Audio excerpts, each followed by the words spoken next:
आप YouTube channel देख रहे हैं, मैं इमरान खान। नादरीन, इस वक्त जो सबसे बड़ा सवाल पूछा जा रहा है वो सवाल ये है कि क्या डोनाल्ड ट्रंप दोबारा जंग शुरू कर देगा या वो जंग से अपने आप को बचाएगा।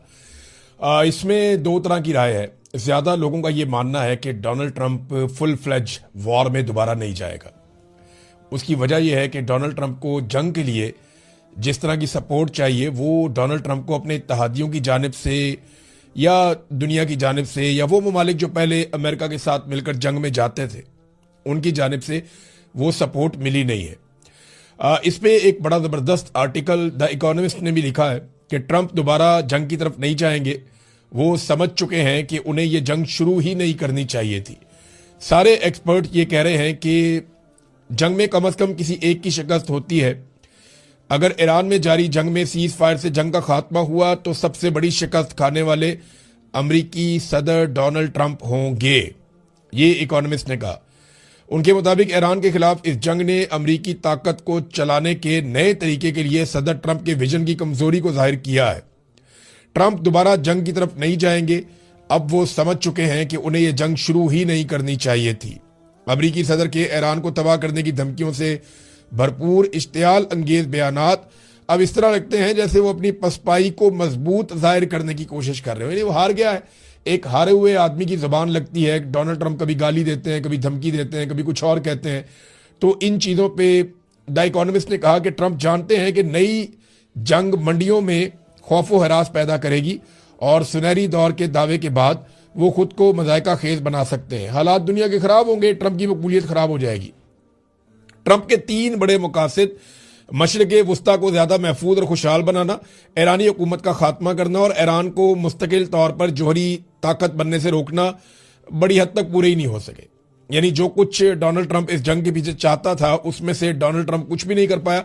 बड़ा तफसीली ये एक आर्टिकल लिखा गया है द इकोनॉमिस्ट में और इसमें बहुत सारे एक्सपर्ट्स की जो राय है वो भी यही है इसी हवाले से कि डोनाल्ड ट्रंप के लिए मुश्किल है कि वो जंग दोबारा शुरू करे। उसका एक सबसे बड़ा रीजन मैं आपको ये देता हूं कि दुनिया भर के ममालिक ने डोनाल्ड ट्रंप की ये दरखास्त मुस्तरद कर दी है जिसमें डोनाल्ड ट्रंप ये कहता है कि मेरे साथ चलो और चल के आबना हुर्मुज़ को खोलो और ताकत के बलबूते के ऊपर हम कंट्रोल करते हैं ईरान को। लेकिन ये बात मानी नहीं जा रही डोनाल्ड ट्रंप की। अब जिन ममालिक से डोनाल्ड ट्रंप ने रिक्वेस्ट की है जरा वहां से जो इतला आई है वो देख लें आप। बरतानिया ने डोनाल्ड ट्रंप की ये रिक्वेस्ट नहीं मानी, वो अब इस लड़ाई के अंदर नहीं जा रहा, उन्होंने कैटेगोरिकली कह दिया। इटली ने भी यही कहा, स्पेन ने भी डोनाल्ड ट्रंप का आइडिया मुस्तरद कर दिया, जापान ने भी मुस्तरद कर दिया, फ्रांस हिचकिचाहट का शिकार है। मैक्रोन आपको पता है वो कभी हाँ कभी ना, लेकिन मैक्रोन अपने आप को यूरोपीय यूनियन से अलग नहीं कर सकता। नॉर्वे इन्होंने भी मुस्तरद कर दिया, कनाडा ने भी मुस्तरद कर दिया, ऑस्ट्रेलिया ने भी मुस्तरद कर दिया है। याद रखिएगा ऑस्ट्रेलिया समंदरों के अंदर अमेरिका के सबसे बड़े इत्तेहादियों में से एक है, क्योंकि एक क्वाड नाम की तंजीम है जो बनी हुई है जिसमें 4 ममालिक हैं, अमेरिका है, ऑस्ट्रेलिया है, जापान है, इंडिया है। तो ऑस्ट्रेलिया के बड़े ज़बरदस्त ताल्लुकात हैं अमेरिका के साथ दिफाई नौइयत के, लेकिन ऑस्ट्रेलिया ने भी मना कर दिया। चीन ने कोई जवाब नहीं दिया, नीदरलैंड ने कोई जवाब नहीं दिया, जनूबी कोरिया कोई तस्दीक उनकी तरफ से नहीं हो सकी कि वो डोनाल्ड ट्रंप के साथ जाएंगे या नहीं। दुनिया के वो तमाम ममालिक जो तगड़े ममालिक हैं, बड़े ममालिक हैं, वो डोनाल्ड ट्रंप के साथ खड़े नहीं हो रहे और जो भी डोनाल्ड ट्रंप के साथ खड़ा हो रहा है उसको इसका नुकसान हो रहा है। अभी मैं आपको एक बहुत बड़ी खबर देने वाला हूं, लेकिन उससे पहले आपको एक बड़ी इंटरेस्टिंग खबर मैं आपको बताता हूं कि डोनाल्ड ट्रंप का एक बहुत बड़ा एसेट था यूरोपीय यूनियन में, हंगरी का वजीर आजम। ये जो हंगरी का वजीर आजम है ये 16 साल से वहां पे इक्तदार में है। तगड़ा आदमी है ना, तभी तो इक्तदार में है, बड़ा मकबूल आदमी है और ये अमेरिका का बहुत बड़ा हामी है और डोनाल्ड ट्रंप की पॉलिसी के मुताबिक चलता है। तो डोनाल्ड ट्रंप का खास आदमी है। जब पूरा यूरोपीय यूनियन डोनाल्ड ट्रंप के खिलाफ बोल रहा था या यूरोपीय ममालिक डोनाल्ड ट्रंप की पॉलिसी से इख्तलाफ कर रहे थे तो ये वो वाहिद आदमी था जो हंगरी का वजीर आजम विक्टर ऑरबान ये डोनाल्ड ट्रंप की सपोर्ट कर रहा था। अब इसका इलेक्शन हुआ, इसके इलेक्शन के लिए बाकायदा जेडी वेंस को भेजा भी गया कि जरा सपोर्ट वपोर्ट करके आओ और अमेरिका ने पूरी सपोर्ट की है। अमेरिका का इत्तेहादी है ये जो हंगरी का वजीर आजम था, लेकिन उसको बदतरीन शिकस्त दी है वहां के अपोजिशन लीडर ने और उसका नाम है पीटर। उसने शिकस्त दे दी डोनाल्ड ट्रंप के बड़े जबरदस्त हमायती को 16 साल के बाद वो इलेक्शन हार गया और 2/3 अक्सरियत से वो इलेक्शन हार गया। देखिए, यूरोपीय यूनियन जो है ना, वो पेड्रो के नक्शे कदम पे चल रहा है। पेड्रो एक नौजवान लीडर है और उसका ताल्लुक है स्पेन से। और स्पेन में अभी मैं गया था थोड़े दिन पहले, मैंने वहां के लोगों से पूछा, उन्होंने कहा जी पेड्रो बिल्कुल एक अलग तरह का सियासतदान है, वो रवायती सियासतदान नहीं है। वो सही को सही और गलत को गलत कहता है, चाहे उसको उसके लिए कोई भी कीमत चुकानी पड़े। ये वहां दावा किया गया, बहुत सारे लोगों ने ये कहा और वो वहां बहुत मकबूल भी है। लिहाजा डोनाल्ड ट्रंप का एक हमायती भी इलेक्शन हार गया। अब वहां पे जो दूसरी हुकूमत बनेगी, तो जो कुछ हमायत थोड़ी बहुत ट्रंप के पास यूरोपीय यूनियन में थी, वो भी ऐसा लगता है कि अब नहीं होगी। एक एक करके इत्तेहादी डोनाल्ड ट्रंप से दूर जा रहे हैं। मिसाल के तौर पे डोनाल्ड ट्रंप ने 2 बजे धमकी लगाई दोपहर के कि मैं इसराइल की हमायत से इनकार करने पर स्पेन के साथ तमाम तिजारत और ताउन खत्म कर दूंगा। यानी स्पेन को उन्होंने धमकी लगाई और 2 घंटे बाद जो है वो स्पेन का जो वजीर आजम है वो चीन पहुंच गया। ट्रंप को वादे पैगाम दिया कि जनाब एक मुतबादिल भी मौजूद है, दुनिया में एक और सुपर पावर भी है, आप अकेले तो नहीं है। तो स्पेन अपने चीन के साथ ताल्लुकात बढ़ा रहा है। डोनाल्ड ट्रंप कहता है कि जो चाइना की गाड़ियां हैं वो यूरोप की मार्केट को तबाह कर देंगी और यूरोप की गाड़ियों की मार्केट को बर्बाद कर देंगी। देखिए, ये कंपटीशन तो दुनिया में होगा। इस वक्त मुकाबला दुनिया में है इलेक्ट्रिक गाड़ियों का। आने वाली चंद दहाइयों में पूरी दुनिया से जो पेट्रोल और डीजल पे चलने वाली गाड़ियां वो खत्म हो जाएंगी। यहां यूरोप में अब गाड़ियां, वो यूरो 6 गाड़ियां आ गई हैं। ये कोशिश करते हैं कि इलेक्ट्रिक गाड़ियां लोग चलाएं, दूसरी गाड़ियां ना चलाएं। और इलेक्ट्रिक गाड़ियां बनाने में इस वक्त पूरी दुनिया में सबसे आगे चाइना है। इसकी लगभग 60% के करीब मार्केट चाइना के कंट्रोल में है। जापान में गया था, मैंने वहां लोगों से पूछा, उन्होंने कहा जी हम कोई ऐसी काबिले जिक्र शानदार इलेक्ट्रिक गाड़ी नहीं बना सके जिसके हम दुनिया के सामने रख सकें। वहां कंपनियां कोशिश कर रही हैं, लेकिन जिस तरह चाइना आगे निकल गया, जिस तरह नए नए मॉडल उन्होंने बनाए और जितनी जबरदस्त टेक्नोलॉजी से वो गाड़ियां बना रहे हैं, और चाइनीज गाड़ियां बहुत जल्दी चार्ज होती हैं, बहुत ज्यादा देर तक चलती हैं, तो उनकी क्वालिटी बड़ी शानदार है। फिर चाइना ने एक नई टेक्नोलॉजी में काम किया है, बल्कि उन्होंने ऑफर भी किया कि हम आपके मुल्क के अंदर जैसे पेट्रोल पंप हैं, इस तरह हम बहुत सारे एरियाज पेट्रोल पंपों में बना देंगे जहां बॉक्सेस पड़े होंगे, जहां पे आके कोई आदमी अपनी गाड़ी रोकेगा, एक बॉक्स निकालेगा और वो वहां रखेगा और वहां से एक बॉक्स उठाएगा जो चार्ज हुआ हुआ उसको अपनी गाड़ी में रखेगा और चला जाएगा। 500 किलोमीटर अब वो और जा सकता है। तो उनका ये फॉर्मूला है कि हम पूरे यूरोप के अंदर जगह जगह पे एक ऐसे स्टेशन लगा देंगे जहां पे बॉक्सेस पड़े हुए होंगे छोटे से। वो बॉक्स के अंदर बैटरी है, आपने गाड़ी में से अपनी बैटरी निकाली और वहां रख दी, वो ऑटोमेटिक चार्जिंग पे लग गई, और वहां से एक बैटरी जो चार्ज है वो उठाई और गाड़ी में रख दिया, 500 किलोमीटर फिर चले जाए। तो इस किस्म की फैसिलिटी भी चाइना कह रहा है। तो चाइना बहुत आगे निकल गया। अमेरिका के बाद बहुत थोड़ी मार्केट है, दूसरे नंबर पे दुनिया में अमेरिका है, पहले नंबर पे चाइना है। यूरोप भी अब इलेक्ट्रिक गाड़ियां बना रहा है, लेकिन चाइना दुनिया की मांग पूरी कर सकता है। अमेरिका को इस बात का डर है कि चाइना अगर अपनी गाड़ियां ले आया तो फ्यूचर में चाइना को ही सारा पैसा मिलेगा और ये सारी इंडस्ट्री वो खा जाएगा। तो अमेरिका को ये प्रॉब्लम तो है। अब डोनाल्ड ट्रंप ने धमकी लगाई थी स्पेन को, स्पेन ने क्या किया वो आपने देख लिया। मैं अब आपको एक और चीज बताता हूं। कनाडा के साथ अमेरिका के बड़े जबरदस्त दिफाई ताल्लुकात हैं और ये बड़े पुराने ताल्लुकात हैं। अब जो कैनेडियन हुक्मरान हैं उन्होंने बाकायदा एक स्टेटमेंट दे दिया। उन्होंने कहा वो दिन चले गए जब हम अपने हर फौजी डॉलर में से 70 सेंट अमेरिका को भेजते थे। यानी कनाडा की फौज का जितना बजट होता था उसका 70% वो अमेरिका को भेज देते थे।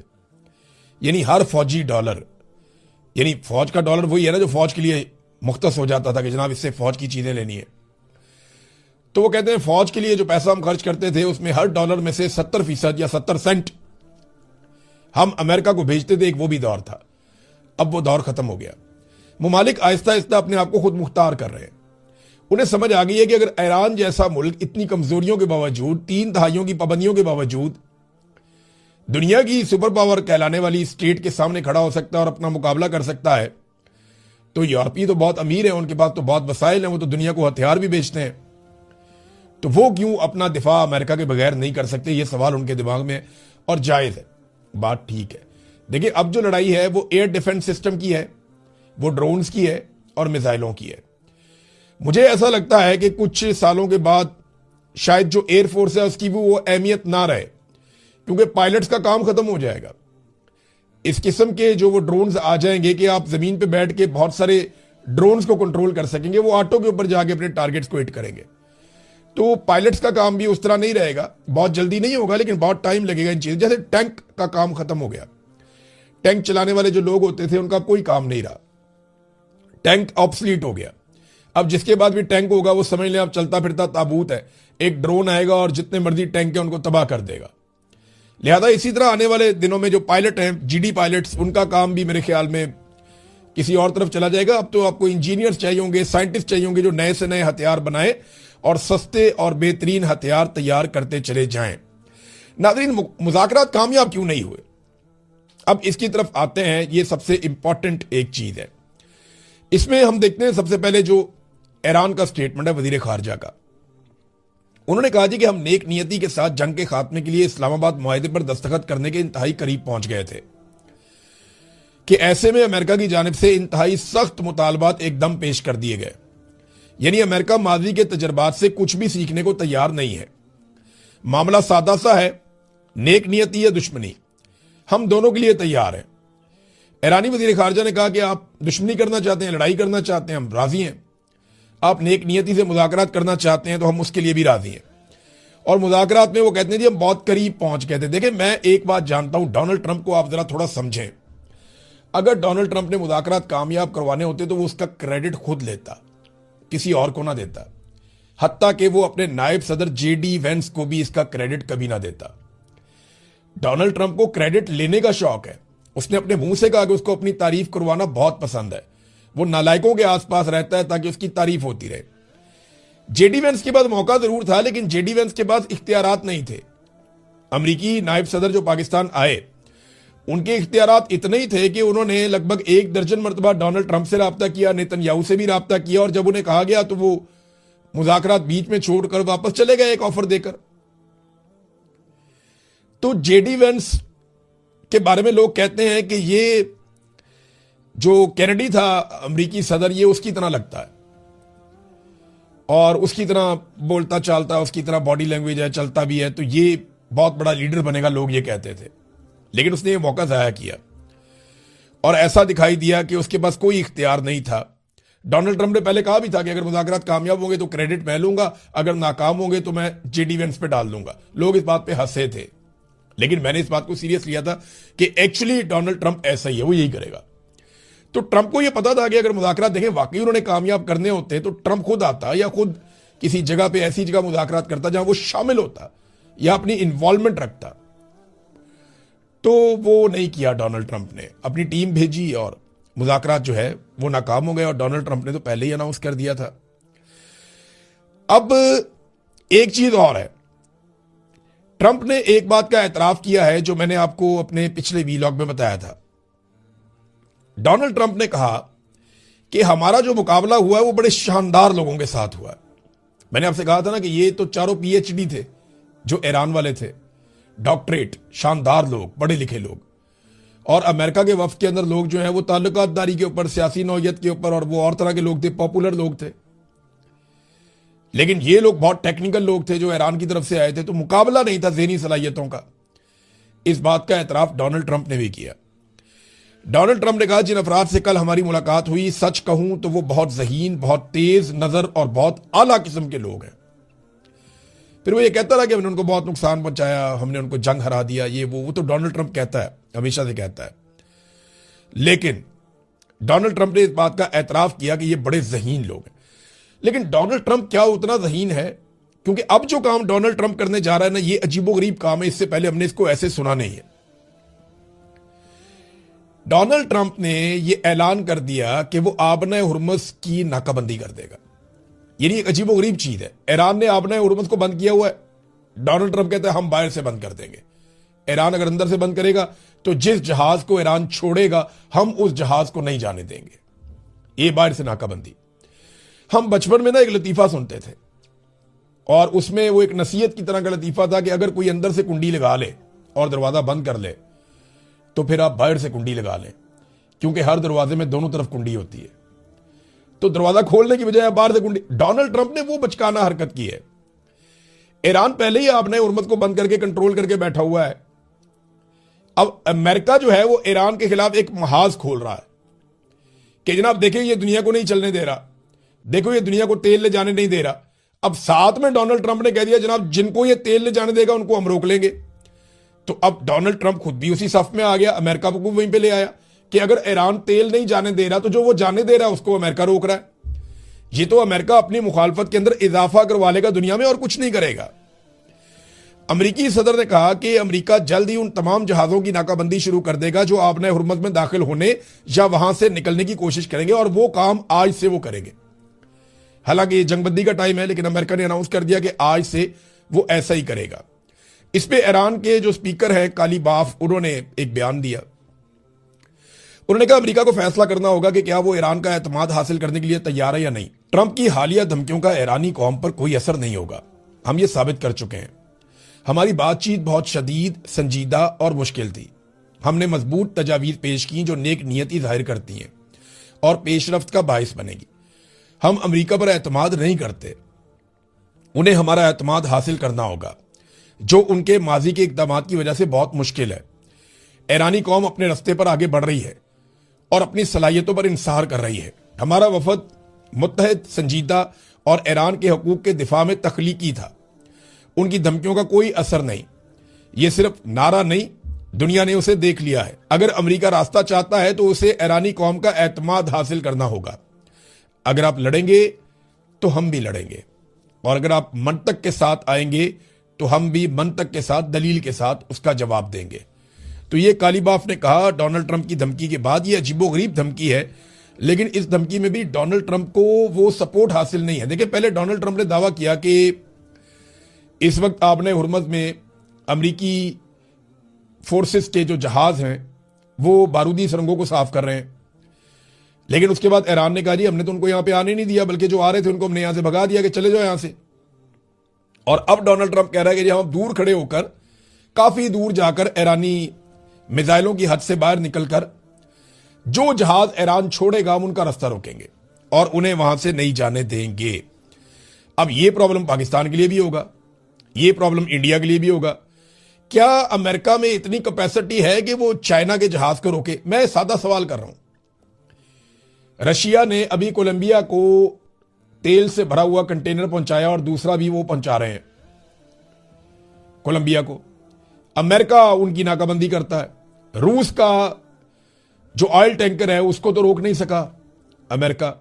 चाइना जब अपनी जरूरत के लिए यहां से ईरान से या गल्फ में से, आपने हुर्मुज़ में से निकाल कर वो तेल लेकर जा रहा होगा, तो पैसा तो अरबों को मिलेगा ना, और कुछ पैसा ईरान को मिलेगा। फायदा तो इन दोनों मुल्कों का होगा।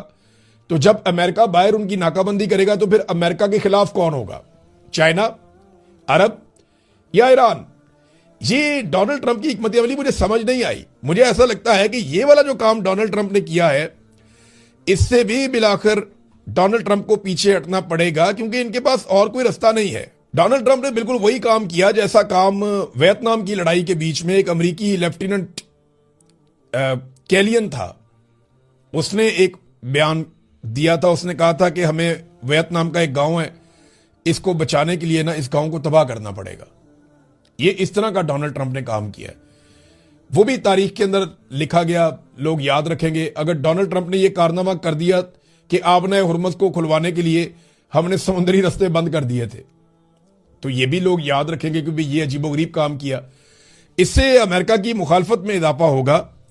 अमेरिका के लिए कोई अच्छे लोगों के रिमार्क्स नहीं होंगे, या जो मुख्तलिफ ममालिक हैं वो खुश नहीं होंगे डोनाल्ड ट्रंप की इस हरकत से। नाज़रीन, पाकिस्तान के अंदर थोड़ी सी तवज्जो हमें करनी चाहिए। देखें, क्योंकि इंटरनेशनली खबरें बहुत ज्यादा है, लेकिन इमरान खान साहब के साथ जुल्म की इंतहा हो गई है।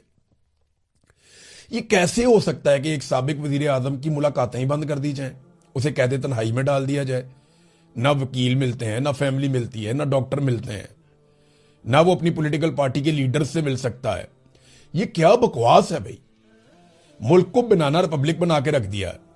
एक जर्नैल फैसला करता है जनाब मुलाकातें बंद कर दो, और पूरा निजाम मुलाकातें बंद कर देता है।